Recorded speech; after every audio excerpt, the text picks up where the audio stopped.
الحمد لله الذي نور قلوبنا بنور الإيمان وزين إيماننا بأنوار الأحاديث والقرآن، والصلاة والسلام على الأحسن الأنور الأكمل الأبيض الذي بشر به روح الله ووعد له كريم الله ودعا له خليل الله. هو محبوب للرحمن وعين للأعيان، سيدنا أحمد المجتبى محمد المصطفى صلى الله تعالى عليه وعلى آله وأصحابه أجمعين.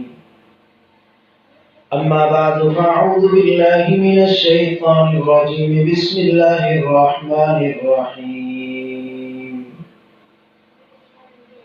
يا نساء النبي لستن كأحد من النساء إن اتقيتن فلا تخضعن بالقول فيطمع الذي في قلبه مرض وقلن قولا معروفا وقرن في بيوتكن ولا تبرجن تبرج الجاهلية الأولى وأقمنا الصلاة وآتينا الزكاة وأطعنا الله ورسوله إنما يريد الله ليذهب عنكم الرجس أهل البيت ويطهركم تطهيرا. واذكرن ما يتلى في بيوتكن من آيات الله والحكمة إن الله كان لطيفا خبيرا. صدق الله العظيم. اللهم صل على محمد في أول كلامنا، اللهم صل على محمد في أوسط كلامنا، اللهم صل على محمد في آخر كلامنا. واجب الاحترام، قابل سخت تکریم اہل علاقہ سے تشریف لائی ہوئی میری مائیں اور بہنیں، آج کے اس درس میں آپ حضرات کے سامنے میں نے قرآن پاک کی 3 آیات مبارکہ کا تلاوت کیا ہے۔ ان 3 آیات مبارکہ میں اللہ رب العزت نے عورتوں کے بارے میں چند احکام قرآن پاک میں ذکر کیے ہیں۔ ان 3 آیاتوں میں اللہ رب العزت نے مخاطب کرتے ہوئے ازواج مطہرات کو خصوصاً اور عموماً تمام مسلمان مائیں بہنیں، مسلمان عورتیں، ان سب سے اللہ رب العزت نے خطاب کیا اور انہیں 7 احکام ارشاد فرمائے کہ 7 باتوں پہ عمل کرنا ہے۔ 7 باتیں ہیں جن پہ عمل انتہائی ضروری ہے۔ خاص طور پر خطاب اللہ رب العزت نے ازواج مطہرات کو کیا ہے کہ ازواج مطہرات کو اللہ رب العزت نے آپ صلی اللہ علیہ وسلم کی ازواج مطہرات جو آپ صلی اللہ علیہ وسلم کی بیویاں ہیں، آپ صلی اللہ علیہ وسلم کا حرم ہے، آپ صلی اللہ علیہ وسلم کے اہل بیت ہیں، گھر والیاں ہیں، انہیں اللہ رب العزت نے خطاب کیا ہے۔ خطاب کرتے ہوئے فرمایا، اے نبی کی عورتوں، لستن کا احد من النساء، تم عام عورتوں کی طرح نہیں ہو۔ یہاں یہ بات ذہن میں رکھیں، مرد جب عمل کریں گے تو وہ صحابہ کرام کو دیکھیں گے، آپ صلی اللہ علیہ وسلم کو دیکھیں گے، آپ صلی اللہ علیہ وسلم کی سیرت مبارکہ، صحابہ کرام کی سیرت مبارکہ، اس سیرت مبارکہ پر مرد مسلمان عمل کریں گے، اور عورتیں وہ ازواج مطہرات کی سیرت کو پڑھیں گی، حضرت خدیجہ رضی اللہ تعالیٰ عنہا کی سیرت کا مطالعہ کریں گی، حضرت عائشہ رضی اللہ تعالیٰ عنہ کی سیرت کا مطالعہ کرے گی، حضرت زینب، اسی طرح آپ صلی اللہ علیہ وسلم کی جو بیٹیاں ہیں، حضرت فاطمہ، حضرت رقیہ، زینب، ام کلثوم، تو ان کی سیرت کو پڑھ کر اس پہ چلیں گی اور اس پہ عمل کریں گی۔ مرد جب صحابہ کرام کی سیرت کو دیکھیں گے، آپ صلی اللہ علیہ وسلم کی سیرت کو دیکھیں گے، مطالعہ کریں گے اور اس پہ چلیں گے تو مرد کامیاب ہوں گے۔ اسی طرح عورتیں جب اپنا نمونہ، اپنا آئیڈیل، اپنا رہنما عورتوں کو بنائیں گی، صحابیات کو بنائیں گی، ازواج مطہرات کو بنائیں گی، آپ صلی اللہ علیہ وسلم کی بیٹیوں کو بنائیں گی تو عورتیں بھی کامیاب ہوں گی۔ فرمایا ان اتقیتن فلا تخضعن بالقول، اگر تم متقی بننا چاہتی ہو، اگر تم پرہیزگار بننا چاہتی ہو تو پھر اپنی بات میں نرمی پیدا نہ کرو، اپنی بات میں لالچ اور اپنی بات میں اتنی نرمی کے سامنے جس سے بات کر رہے ہیں وہ بات کرنے والا اپنے دل میں کوئی امید لے کے بیٹھ جائے، کوئی غلط امید، غلط نیت لے کے بیٹھ جائے، اس انداز سے تم نے بات نہیں کرنی۔ یہ پہلا حکم ہے۔ خاص طور پر تو آپ صلی اللہ علیہ وسلم کی بیویوں کو حکم دیا گیا ہے، لیکن عام طور پر تمام عورتیں، تمام مسلمان مائیں بہنیں، عورتیں جتنی ہیں، ان سب سے ساتھ اللہ رب العزت نے خطاب فرمایا کہ اگر تم پرہیزگار بننا چاہتی ہو تو اپنی بات میں نرمی پیدا نہ کرو، اپنی بات میں نرمی پیدا نہ کریں۔ اپنی بات میں نرمی پیدا نہ کرنے کا مطلب کیا ہے؟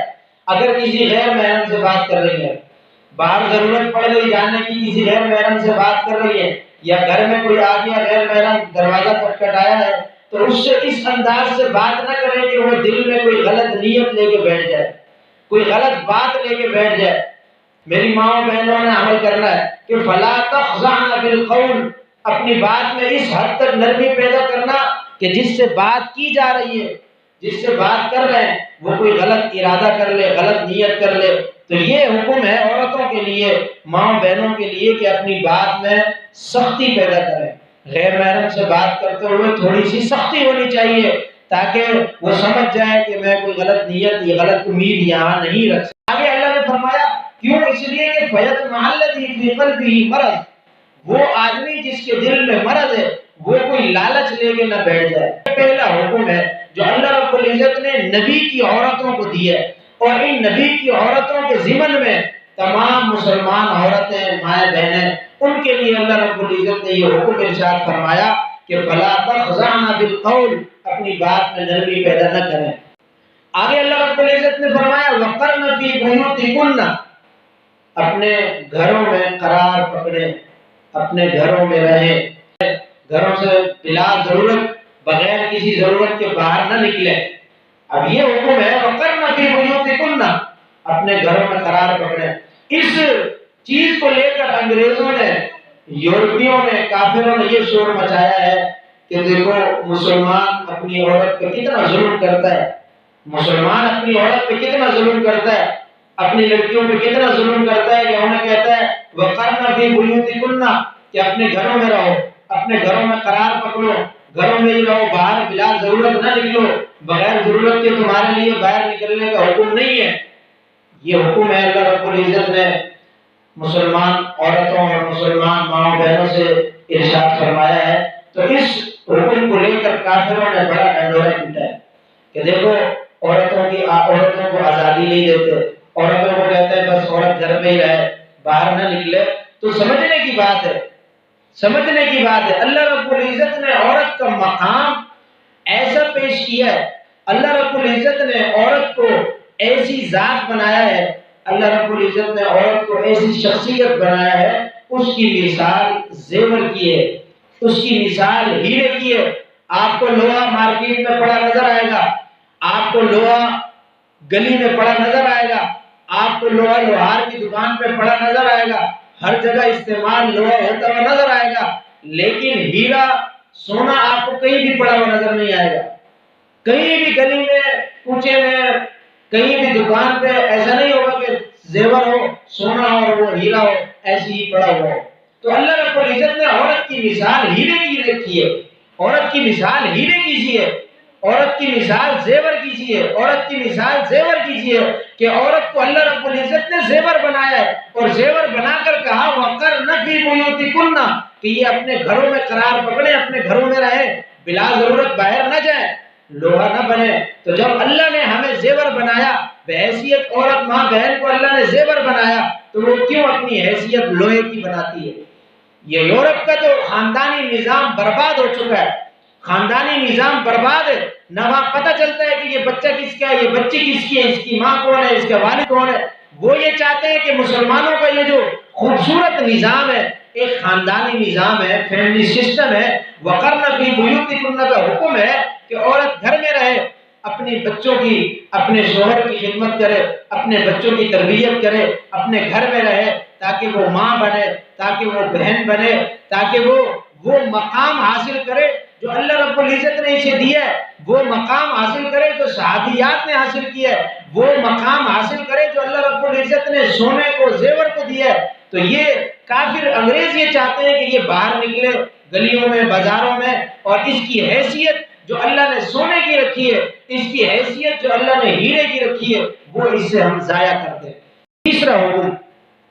تیسرا حکم اللہ رب العزت نے عورتوں کے لیے ارشاد فرمایا وَلَا تَبَرَّجْنَا تَبَرُّجَ الْجَاهِلِيَّةِ الْأُولَى، جاہلیت، پہلی جاہلیت، پہلے زمانے جاہلیت میں جو جاہلیت کی طرح عورت زیب و زینت اختیار کر کے، بناؤ سنگار کر کے باہر بازاروں میں اور گلیوں میں اور دکانوں پہ جایا کرتی تھی، اللہ رب العزت نے منع فرما دیا۔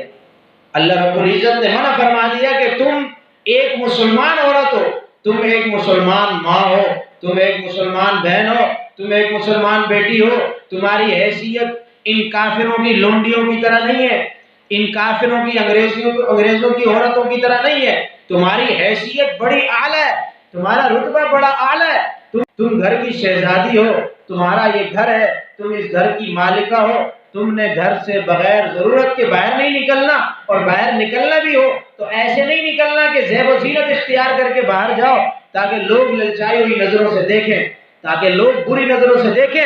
یہ میرا قرآن ہے، یہ میرا اللہ ہے، میرا نبی اور اللہ کی یہ شریعت، اللہ کا یہ دین برداشت نہیں کرتا کہ عورت پہ کوئی بری نظر اٹھائے، عورت پہ کوئی گندی نظر اٹھائے، یہ دین برداشت نہیں کرتا، یہ قرآن برداشت نہیں کرتا، یہ اللہ کے رسول برداشت نہیں کرتے کہ عورت باہر نکلے زیب و زینت اختیار کر کے، لوگ بری بری نظروں سے دیکھیں، بری بری نیتوں سے لوگ نظر دوڑائیں۔ تو فرمایا نہیں، ایسے زیب و زینت اختیار کر کے تم نے باہر نہیں نکلنا۔ ایک مسئلہ یہاں میں آپ حضرات کے سامنے عرض کروں، اس مسئلے سے آپ سمجھیں کہ اللہ رب العزت نے عورت کو کتنا بڑا مقام دیا ہے۔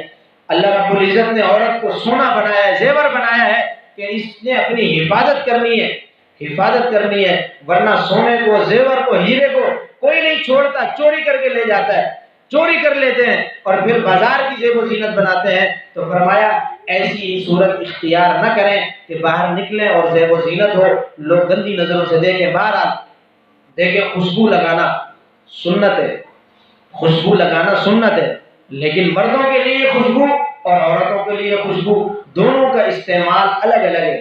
مرد خوشبو لگائے گا تو کپڑے میں ایسی خوشبو مرد لگائے کہ جس کی خوشبو بھی تھوڑی تیز ہو اور کپڑوں کو خراب بھی نہ کرتی ہو۔ خوشبو کی بہت سی قسمیں ہوتی ہیں، کچھ ایسی قسمیں ہوتی ہیں جو آدمی کپڑوں پہ لگائے تو کپڑوں پہ نشان آ جاتا ہے۔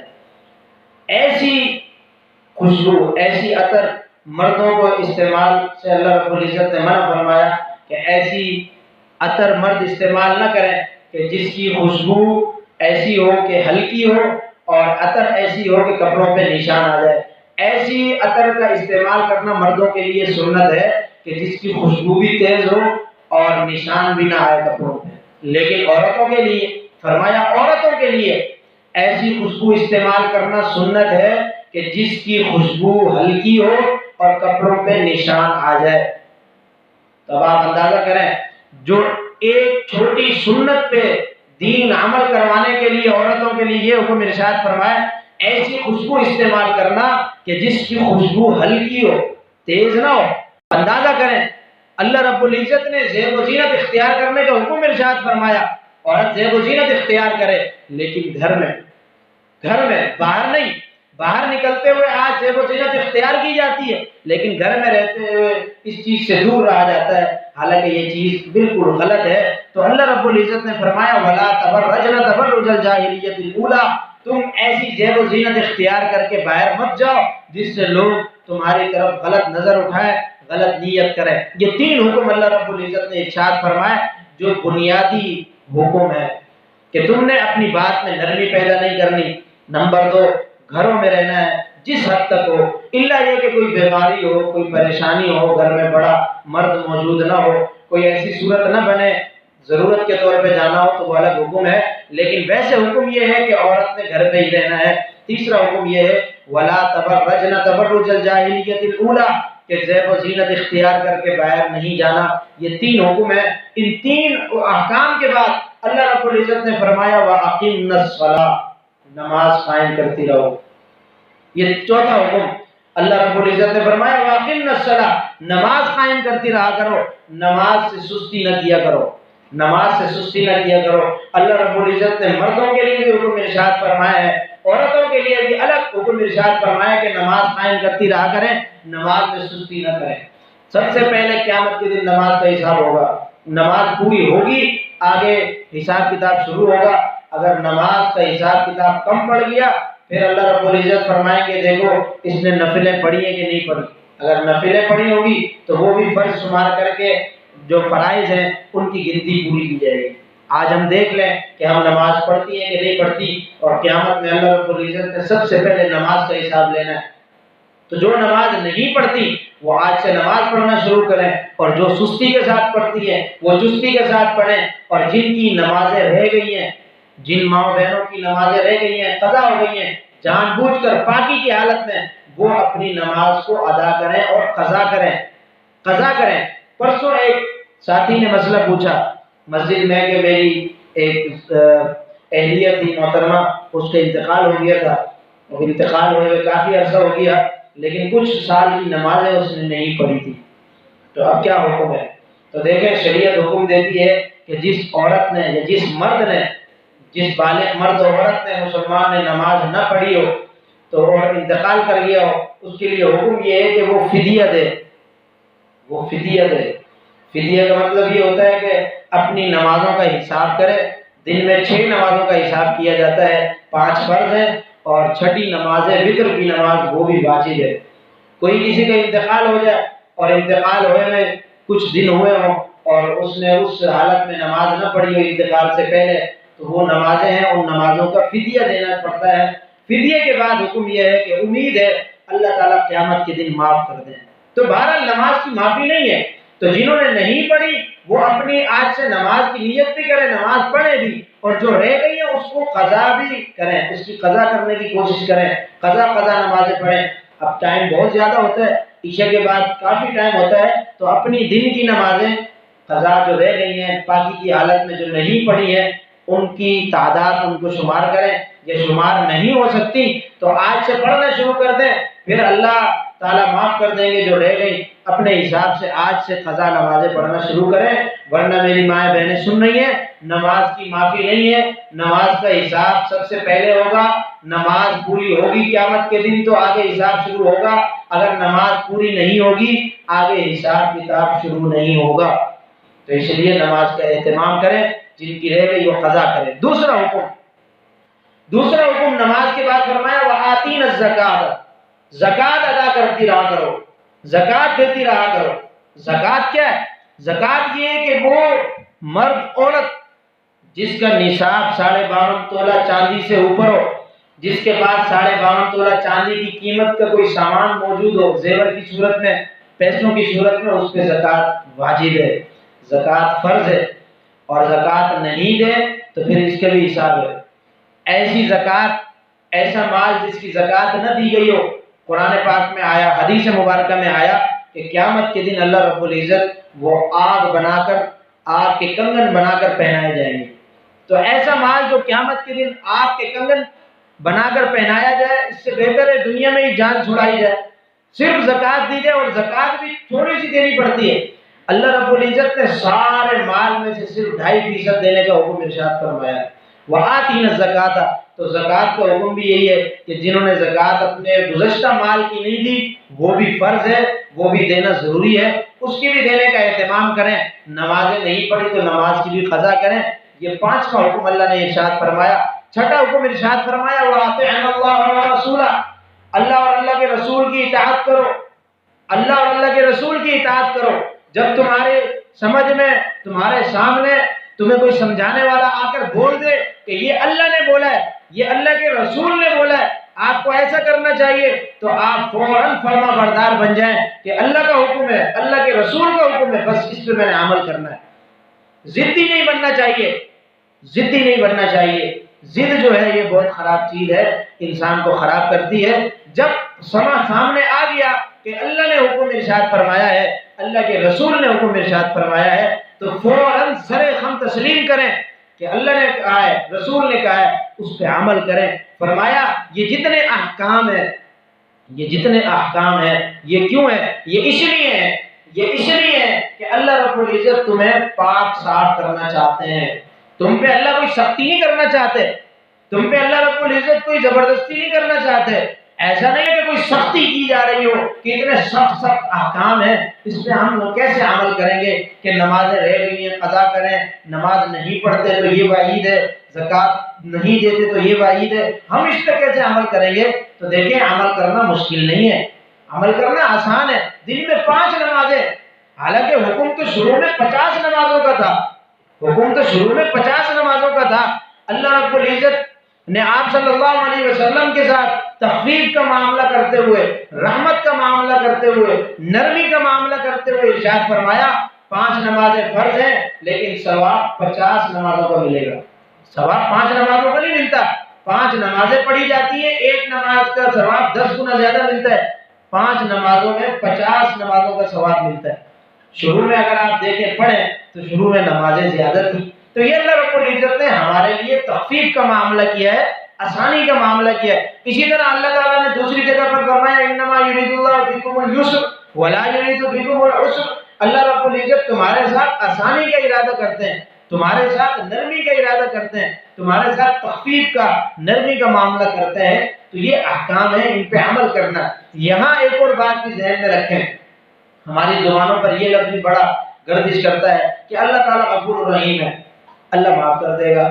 ہم نے نماز نہیں پڑھی، اگر کسی نے کہہ دیا کہ آپ نے نماز نہیں پڑھی، نماز پڑھیں، اللہ غفور الرحیم ہے، معاف کر دیں گے، اللہ معاف کرنے والی ذات ہے، اللہ رحم کرنے والی ذات ہے۔ تو دیکھیں اللہ تعالیٰ معاف کرنے والی ذات ہے، اس میں کوئی شک نہیں ہے۔ اللہ تعالیٰ معاف کر دے، کسی سے نہ پوچھے، کافروں کو جنت میں ڈال دے، مسلمانوں کو جہنم میں ڈال دے، اللہ سے کوئی پوچھنے والا نہیں ہے۔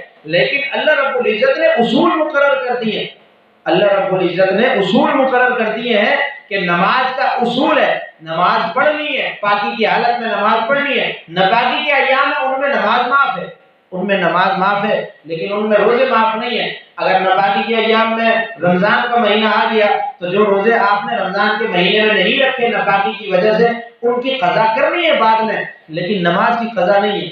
لیکن یہ بھی تخفیف کا معاملہ ہے، آسانی کا معاملہ ہے۔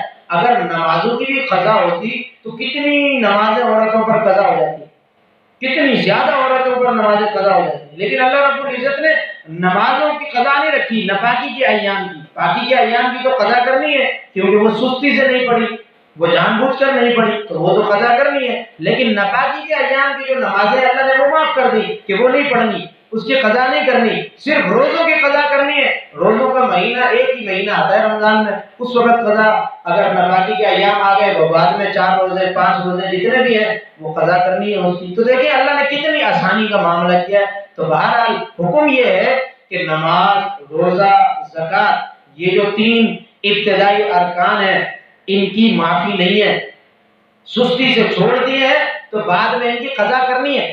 اور اگر رمضان کے مہینے میں جیسے ناپاکی کے ایام آتے ہیں تو آج کل دن بھی چھوٹے چھوٹے ہیں، چھوٹے چھوٹے دن ہیں، روزے رکھ لیں، روزے رکھنے میں بہت سی آسانی ہے، پتہ بھی نہیں چلے گا، سردی کے ایام میں پیاس بھی نہیں لگتی۔ تو بہرحال نمازیں رہ گئی، نمازوں کی قضا ہے پاکی کے دن کی، اسی طرح ناپاکی کے ایام کے روزے رہ گئے ان کی بھی قضا ہے۔ اسی طرح اللہ نے فرمایا اللہ اور اللہ کے رسول کی اطاعت کرو، اس میں اللہ نے فرمایا کوئی سختی کے حکم نہیں ہے، بلکہ اللہ تعالیٰ تمہیں پاک صاف کرنا چاہتا ہے۔ آخری حکم اللہ کا جو قرآن ہے، اللہ کا جو دین ہے، اللہ کی جو شریعت ہے، یہ اپنے گھروں میں اس کا تذکرہ کیا کرو، اپنے گھروں میں اس کو یاد کیا کرو، اپنے گھروں میں اس کو پڑھا کرو، اپنے گھروں میں اس کو سنا کرو۔ اور یہ جو قاری صاحب نے یہ سلسلہ شروع کیا ہے، یہ اس آیات پہ عمل ہے کہ اس مدرسے میں، اس گھر میں، اس چار دیواری میں انہوں نے یہ سلسلہ قائم کیا کہ اللہ کے احکام، اللہ کے نبی کے احکام، اللہ کا فرمان، نبی کا فرمان آپ عورتیں سنیں۔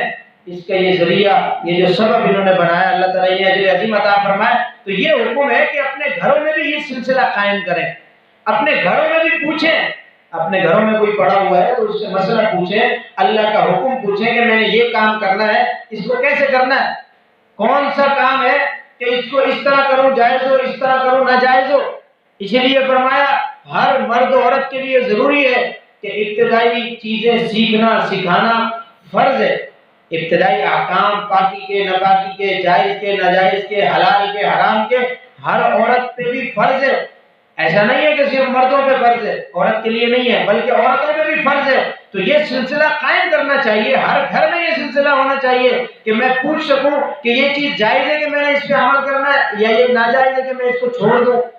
تو اس چیز سے بھی دور نہیں رہنا چاہیے۔ اللہ نے فرمایا وَاذْكُرْنَا، یاد کیا کرو اللہ تعالیٰ کی آیات، اللہ کے قرآن کی باتیں، نبی کا فرمان، اللہ کا فرمان۔ ان گھروں میں تذکرہ کرنے سے یہ فائدہ ہوگا کہ ہمیں ہر وقت اللہ بھی ہمارے سامنے، اللہ کے احکام بھی ہمارے سامنے، اللہ کا دین، اللہ کی شریعت بھی ہمارے سامنے ہوگی، پھر ہم سستی نہیں کریں گے۔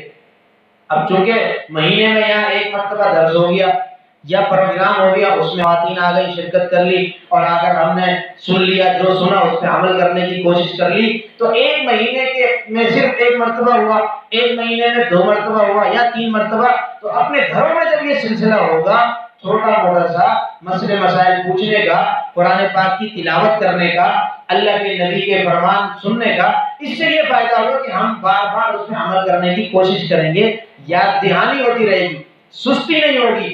جیسے اللہ کا حکم سامنے آئے گا، اللہ کے نبی کا حکم سامنے آئے گا، اس پہ عمل کرنے کی کوشش کریں گے۔ اس کا آسان طریقہ یہ ہے کہ اللہ رب العزت کے نبی کی جو سنتیں ہیں اس کا گھروں میں اہتمام کیا جائے۔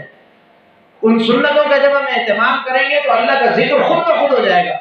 اللہ کے نبی کی جو سنتیں ہیں، کھانا کھاتے کی سنت، کھانے کے بعد کی سنت، جوتا پہننے کی سنت، جوتا اتارنے کی سنت، کپڑا پہننے کی، کپڑا اتارنے کی سنت، بیت الخلاء میں جانے، باہر نکلنے کی، گھر سے باہر نکلنے، گھر کے اندر داخل ہونے کی سنتیں، دعائیں ہیں۔ جب ہم ان سنتوں کا اہتمام کریں گے، ان دعاؤں کا تذکرہ کریں گے، ان سنتوں کا تذکرہ کریں گے، تو یہ جو حکم ہے اللہ رب العزت کا کہ وَاذْكُرْنَ مَا يُتْلَى فِي بُيُوتِكُنَّ مِنْ آيَاتِ اللَّهِ وَالْحِكْمَةِ، میں اس پہ بھی عمل ہو جائے گا۔ آگے فرمایا إِنَّ اللَّهَ كَانَ لَطِيفًا خَبِيرًا، اللہ تعالیٰ باریک بین اور باخبر ہے۔ اللہ تعالیٰ باریک بین ہے، بہت باریک بینی سے اللہ رب العزت دیکھتے ہیں۔ دیکھیں یہ کتنے چھوٹے چھوٹے احکام ہیں، بظاہر تو نہیں نظر آتا کہ اگر عورت نرمی، اپنی بات میں نرمی رکھے یا سختی رکھے تو اس سے کیا ہے۔ بہت سی عورتیں کہتی ہیں اس میں کوئی بات نہیں ہے، کوئی مسئلہ نہیں ہے، اگر میں نے ایسے بات کر لی تو کیا ہو گیا۔ تو دیکھیں اللہ کا حکم ہے فَلَا تَخْضَعْنَ بِالْقَوْلِ، اپنی بات میں نرمی نہ رکھیں، وَقُلْنَ قَوْلًا مَّعْرُوفًا وَقَرْنَ فِي بُيُوتِكُنَّ، اپنے گھروں میں رہیں، باہر زیب و زینت اختیار کر کے نہ جائیں۔ یہ باریک باریک احکام اللہ نے ارشاد فرمایا، اس میں بہت سی حکمت ہے، اس میں فتنوں سے بچ جائیں گی، اس میں مصیبتوں سے بچ جائیں گی، اس میں پریشانیوں سے بچ جائیں گی، اس میں جو تکلیفیں آتی ہیں آج کل، تکلیفیں، پریشانیاں، بیماریاں ہر کسی کے پاس موجود ہے، ہر کسی کے گھر میں موجود ہے۔ تو یہ باریک باریک چیزیں، ان باریک باریک احکام عمل کریں گی، کوشش کریں گی تو ان اللہ کان لطیفہ، اللہ باریک بین بھی ہے، اس باریک بینی کے احکام پہ عمل کرنے کی وجہ سے ہم پریشانیوں سے، تکلیفوں سے بچ جائیں گی۔ اور آگے فرمایا خبیرہ، اللہ تعالیٰ بہت خبر رکھنے والے ہیں، باخبر بھی ہیں کہ کون سی عورت اللہ کے احکام پہ عمل کرتی ہے، کون سی عورت نہیں کرتی، کون سستی کرتی ہے، کون نماز پڑھتی ہے، کون زکوٰۃ دیتی ہے، کون نماز پڑھتی ہے، روزہ رکھتی ہے، کون ان احکام پہ عمل نہیں کرتی۔ اللہ تعالیٰ خبیرہ، باخبر بھی ہے۔ اللہ تعالیٰ ہم سب کو ان احکام پہ عمل کرنے کی توفیق عطا فرمائے اور دوسروں تک بھی پہنچانے کی توفیق عطا فرمائے۔ وما علینا الا البلاغ۔